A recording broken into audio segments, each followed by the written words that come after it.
Greetings, everyone, from Chippewa Falls in beautiful western Wisconsin, and welcome to another episode of Hidden Chippewa Valley. My name is John Kinville, and today I'm standing in front of the home of the late William Tilton, a local real estate tycoon, former official in the Wisconsin Ku Klux Klan, and a fake doctor who claimed to have a magical cure for cancer. I hope you will join me as we get to the bottom of this bizarre individual, the Cancer Quack, on Coleman Street.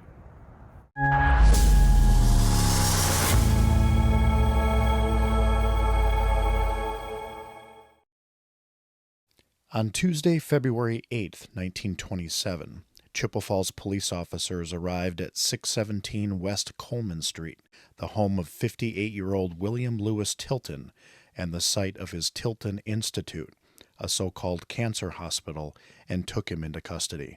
At his arraignment the following day in the Chippewa County Courthouse, Tilton defiantly pleaded not guilty to the charge of practicing medicine in Wisconsin without a state license.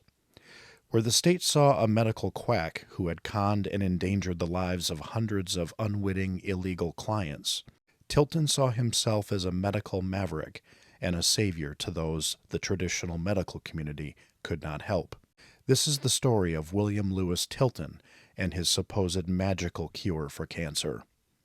William Lewis Tilton was born on February 19, 1869, in the small city of Viroqua, Wisconsin, located just 30 miles southeast of La Crosse. Born only 4 years after the conclusion of the U.S. Civil War and the assassination of President Abraham Lincoln, young William Tilton grew up during a post-war economic boom marked by rapid industrialization, westward expansion, and the growth of a new national economy. Tilton's first job was an employee on the Chicago, Burlington, and Quincy Railroad, otherwise known as the CB&Q. After marrying Molly Curran in 1890, William quickly soured on his railroad job as he strove to be his own boss. After briefly trying his hand at farming in Viroqua, and with a newly born baby girl named Ethel in tow, William and Molly Tilton moved north to Cadott, Wisconsin. Here, Tilton entered the world of real estate, buying and selling land to both logging interests and the farmers who would replace them in northwestern Wisconsin. Almost immediately, Tilton excelled in the world of land speculation. William had the gift of gab, knew how to hobnob with society's upper crust, yet retained a folksy demeanor. He quickly partnered with another speculator and formed the Tilton and Firth real estate firm. Within only a few years of moving to the village of Cadott, Tilton partnered with other local investors to reorganize a private bank there. Chartered under the name State Bank of Cadott, the business still thrives today under the name Citizen State Bank of Cadott. As the Tiltons' finances soared, so did their social standing within the region.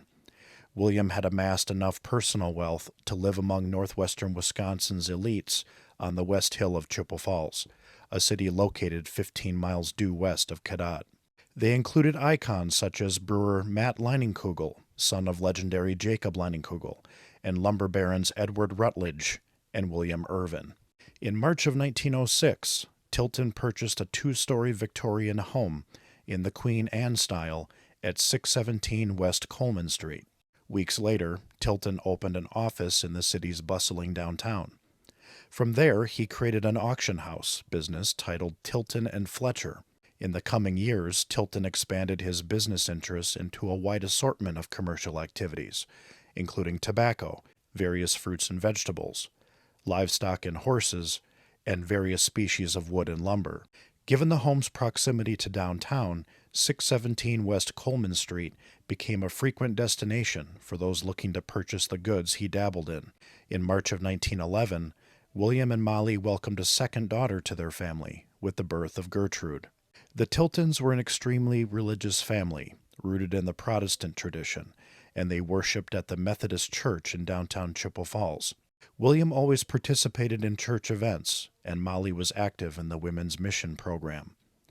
Despite being a man of faith, William Tilton exhibited noteworthy character flaws that jeopardized his standing within the larger community. First, his insatiable desire for profit and to make money off of anything hurt his standing among some of the Chippewa Falls elite. More significant was his upfront disdain for immigrants, Catholics, and drunkards. So much so that in the mid-1920s, Tilton joined the Ku Klux Klan and served as one of the lead organizers of the group in the Chippewa Falls area. Tilton rose through the ranks of the Klan, eventually serving as the Grand Kligrap, or state secretary, for the realm of Wisconsin. In addition to his officership, Tilton assisted in recruitment drives and rallies, booked controversial speakers, and helped identify and promote Klan-endorsed candidates for elected office. But it was Tilton's foray into the world of medicine that would change everything for both him and his family. Years earlier, in August of 1911, the Chippewa Herald-Telegram reported that a prominent lumber baron from Medford, Wisconsin, had visited Chippewa Falls to be treated for a cancerous sore protruding from his lip. A Chippewa Falls doctor had used a groundbreaking new black salve, manufactured in Mexico and supplied by William Tilton, to cure the baron's cancer. The paper reported that the patient went home a handsomer and happier man. Tilton would treat hundreds of patients from throughout the upper Midwest for cancer and suspected cancer ailments out of his home at 617 West Coleman Street. Calling his house the Tilton Institute, William Tilton would diagnose a patient using a standard magnifying glass. Once Tilton confirmed the presence of cancer, he would apply his Mexican black salve to the affected area.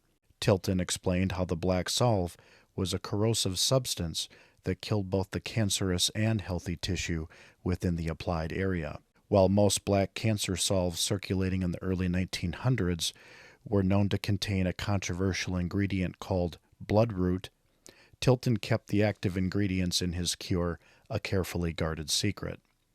As the years passed, Doc Tilton, as he was now called, would periodically share a story of a cured patient in the Chippewa Falls newspaper, his only form of advertisement. 4 years after treating his first patient, however, members of the Chippewa County Medical Society posted a public notice warning potential clients of the dangers of Doc Tilton's unproven cure, as well as his practicing medicine without a license. In response, Doc Tilton published a scathing rebuke of the society as well as a defense of himself.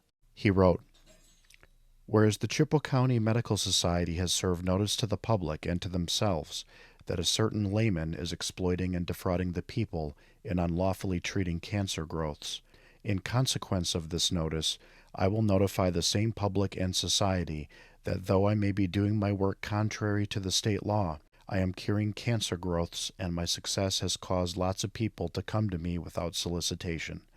I have never advertised in any way except by cures.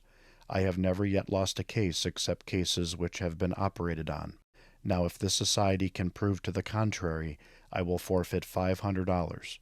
I never have any trouble in securing medical men's help when I want them, and the best and broadest-minded men come to my aid and endorse the treatment. Anyone coming to me for treatment need have no fear. I will continue to have a good physician any time I want him, and I will continue the treatment as long as anyone comes to me for it. There is recourse for them in the state law. Why don't they invoke it? This layman referred to in their notice as treating cancer growths is none other than W.L. Tilton, 617 Coleman Street, Chippewa Falls, Wisconsin.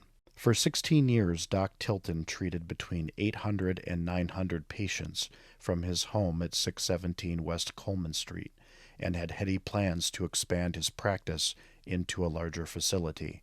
On Wednesday, February 8, 1927, the day after his arrest, William Doc Tilton was arraigned in the Chippewa County Courthouse on a charge of practicing medicine in the state of Wisconsin without a license. He pleaded not guilty.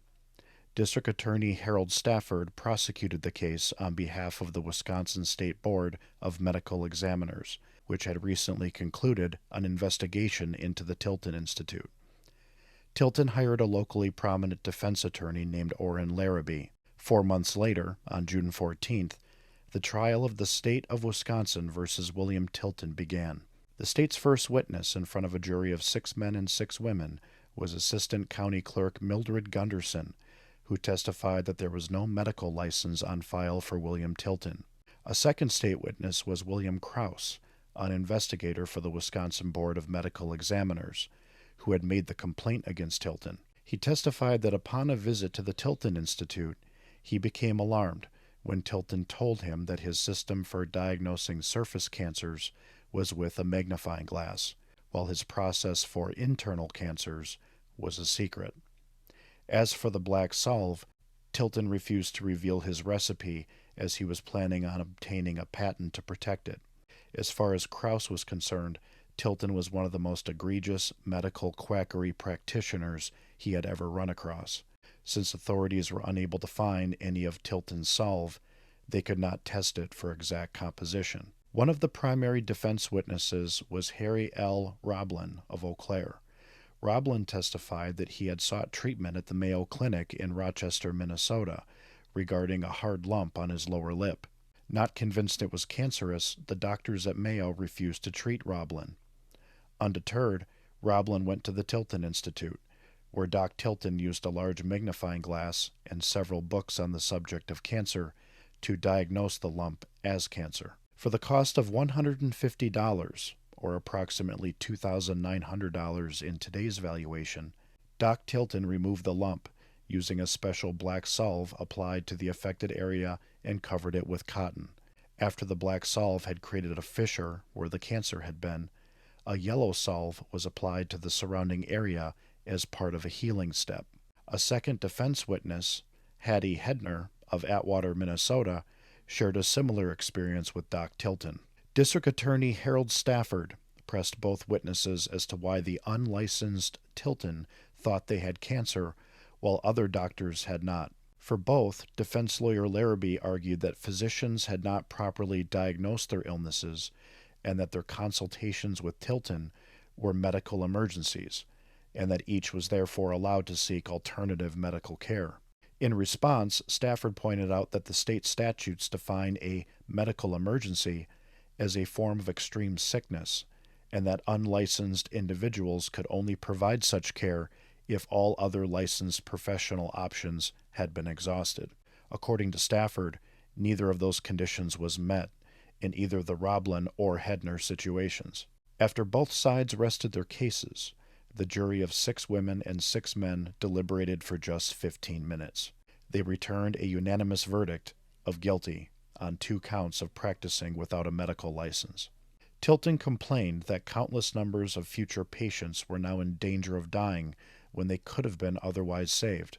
In response, Judge Connor replied that if he truly cared about his patients, then he should release the cure to the rest of the world for everyone's benefit. Days later, at a sentencing hearing, Judge T.J. Connor sentenced Tilton to a $500 fine, $83.50 for court costs, and a 1-year prison sentence in Milwaukee. The prison sentence, however, was suspended, with the promise that Tilton would end his medical practice. Tilton agreed and avoided the sentence. With the Tilton Institute on Coleman Street officially closed as a business, and his wife Molly having died a year earlier, William Tilton, along with his brother Jesse, focused his attention on a new business venture, the mining of gravel from open pits. With road building and other forms of construction on the rise throughout western Wisconsin and around the United States, Tilton opened a state-of-the-art sand and gravel plant a couple of miles west of the city on the south side of the Chippewa River. Like everything else Tilton touched economically, the gravel business ultimately proved to be very lucrative. A road named Tilton Road was also added to facilitate vehicles in and around the pits. But whatever happened to Doc Tilton's black magic cancer salve, the alleged cure that brought 800 to 900 patients through the doors of his home on West Coleman Street? While the list of specific ingredients outside of bloodroot remains elusive today, the court was woefully unaware that Doc Tilton hadn't given up. He quietly and secretly partnered with at least 2 licensed physicians in southern Wisconsin and kept his magic cure alive. For how long his salve remained available is unknown. In 1963, just months before his death, an elderly and sickly William Tilton, now aged 94, donated a 12-acre island, locally known as Gravel Island, to Boy Scout Troop No. 13, at the First Methodist Church in Chippewa Falls. Tilton had 3 stipulations for the use of this island. Number 1, it was intended for Boy and Girl Scout troops associated with the church. Number 2, any other groups associated with the church could also utilize it. And number 3, it must be renamed the Molly A. Tilton Memorial Park after his late wife. Today, the park's access is posted as private property, just off of Tilton Road, but a walk bridge to the island, a pavilion, a large wooden cross, a seating area, and ample camping areas remain and are still utilized for scouting purposes. William Tilton, now buried in Forest Hill Cemetery on the city's East Hill, like so many other American stories, was a flawed and misguided anti-hero who left behind a legacy of both tragedy and charity.